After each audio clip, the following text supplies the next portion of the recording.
Honda ने भारत की company hero के पीठ में छुरा घोंपा। आज के इस वीडियो में हम सब कुछ जानने वाले हैं।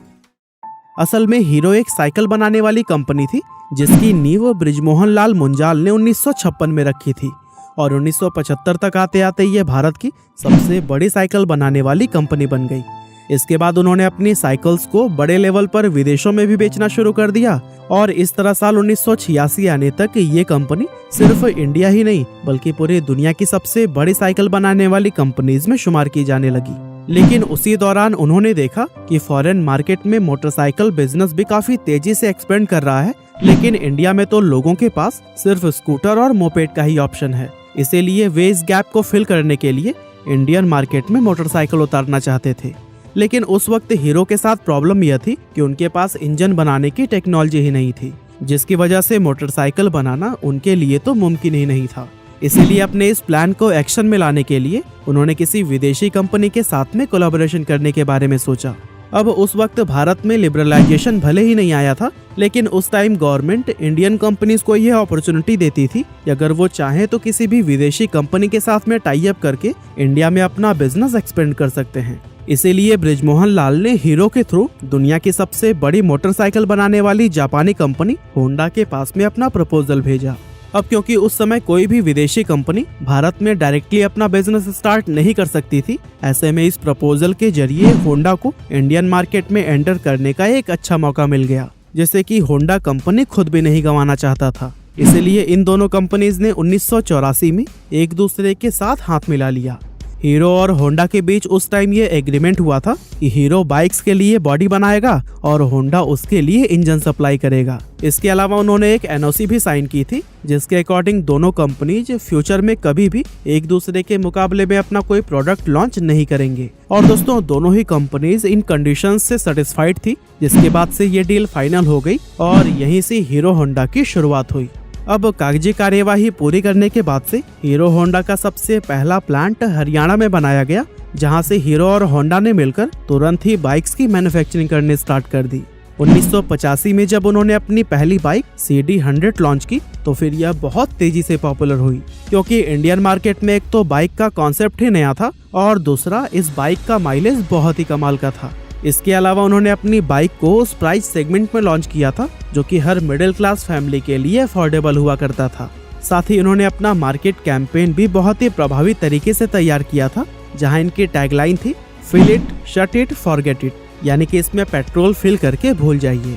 इस टैगलाइन का भी लोगों पर काफी ज्यादा असर हुआ और लोग इस बाइक के दीवाने हो गए थे, क्योंकि उन्हें स्कूटर वाला माइलेज अब बाइक में मिल रहा था। लेकिन उसी दौरान जापानी करेंसी में उछाल आ गया, जिसकी वजह से जितने भी स्पेयर पार्ट्स जापान से आते थे वो काफी ज्यादा महंगे होने लगे और हीरो होंडा को अपनी बाइक्स अफोर्डेबल बनाने में काफी दिक्कतें आने लगी। असल में यहाँ प्रॉब्लम यह भी थी कि उस वक्त हीरो होंडा के कई सारे कॉम्पिटिटर्स इंडियन मार्केट में आ चुके थे, जैसे सुजुकी, यामाहा, बजाज और टीवीएस।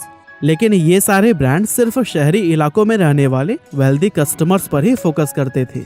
लेकिन वहीं अगर हीरो होंडा को देखा जाए तो उनका मेन फोकस इंडिया के मिडिल और लोअर मिडिल क्लास कस्टमर पर था, जो कि एक अफोर्डेबल सोल्यूशन चाहते थे। और यही वजह थी कि हीरो होंडा की बाइक सिर्फ शहरों में ही नहीं बल्कि पूरे भारत में ही सबसे ज्यादा सेल होती थी।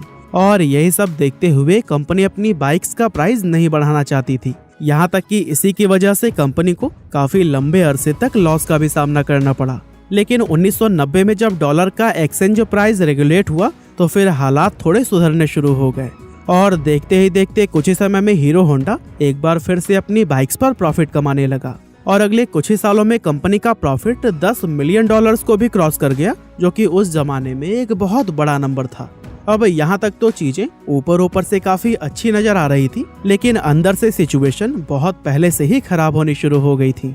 दरअसल कंपनी के मैनेजमेंट में शुरू से ही कई तरह की प्रॉब्लम्स चल रही थी, जैसे कि होंडा तो अपनी बाइक्स अमेरिका और रूस जैसे डेवलप्ड कंट्री में सेल कर रहा था, लेकिन हीरो होंडा को होंडा की तरफ से फॉरेन में अपनी बाइक्स को सेल करने की परमिशन नहीं थी। यानी एक तरफ तो हीरो साइकिल मैन्युफैक्चरर के तौर पर उस समय दुनिया की सबसे बड़ी कंपनी थी, यहाँ तक कि Guinness book of world records में भी इनका नाम दर्ज था।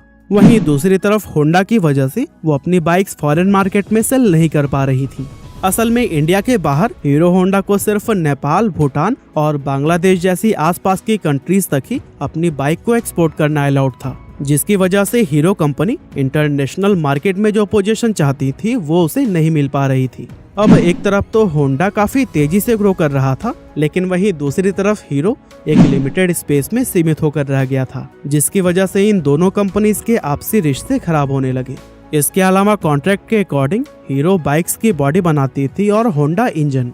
अब अगर हीरो को अपना बिजनेस एक्सपेंड करने के लिए अलग भी होना पड़ता तो फिर वो ऐसा नहीं कर सकते थे, क्योंकि वो इंजन के लिए पूरी तरह से होंडा पर ही डिपेंडेंट थे। हालांकि अब हीरो को ये समझ आ चुका था कि अगर उसे होंडा से अलग होना है तो फिर खुद इंजन मैन्युफैक्चर करना ही पड़ेगा। इसीलिए उसे हीरो होंडा से अपने हिस्से का जितना भी प्रॉफिट मिलता था वो उसके एक बड़े हिस्से को इंजन बनाने में खर्च करने लगा, जिसकी वजह से होंडा और हीरो के बीच में दरार और भी ज्यादा बड़ी हो गई। अब जैसा कि इन्होंने कोलैबोरेशन के टाइम एनओसी साइन किया था कि ये एक दूसरे के मुकाबले में कभी भी बाइक्स नहीं लॉन्च करेंगे, लेकिन होंडा ने इसके खिलाफ जाकर साल 1999 में इंडिया के अंदर अपनी एक separate company Honda motorcycle and scooter India start कर दी और फिर उसी प्राइस सेगमेंट में ही बाइक्स लॉन्च करना शुरू कर दिया, जिसमें पहले से ही हीरो होंडा की बाइक्स मौजूद थी। इस तरह अगर देखा जाए तो इंडियन मार्केट के अंदर होंडा ने अपनी बाइक्स को हीरो होंडा के मुकाबले में लाकर खड़ा कर दिया था, जिसकी वजह से हीरो होंडा के कस्टमर्स डिवाइड हो गए और इसके कुछ साल बाद होंडा ने एक्टिवा को लॉन्च करके स्कूटर सेगमेंट में भी एंटर कर लिया था। अब अगर देखा जाए तो इस पूरे मामले में होंडा की पांचों उंगलियां घी में थी, क्योंकि होंडा की हीरो होंडा से तो अर्निंग हो ही रही थी, साथ ही अपनी सेपरेट बाइक कंपनी से भी उसका अच्छा खासा प्रॉफिट जनरेट हो रहा था। और दोस्तों इन्हीं सभी प्रॉब्लम्स को देखते हुए ही हीरो ने होंडा से अलग होने का फैसला कर लिया और फिर 2010 में जाकर दोनों ही कंपनीज हमेशा के लिए अलग हो गयी। हीरो होंडा में इन दोनों कंपनियों के 26% शेयर थे, जिसके चलते होंडा मोटर्स ने अपने हिस्से के सारे 26% शेयर हीरो कंपनी को ही बेचने का फैसला किया। और दोस्तों हीरो कंपनी के प्रमोटर ब्रजमोहन मुंजाल ने होंडा के ये शेयर्स 1.2 अरब डॉलर्स में खरीदकर अपना खुद का कारोबार हीरो मोटोकॉर्प के नाम से आगे बढ़ाया।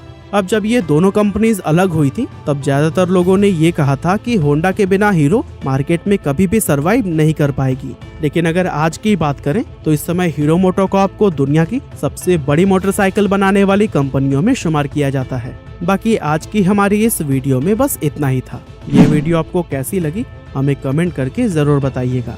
आपका बहुमूल्य समय देने के लिए बहुत बहुत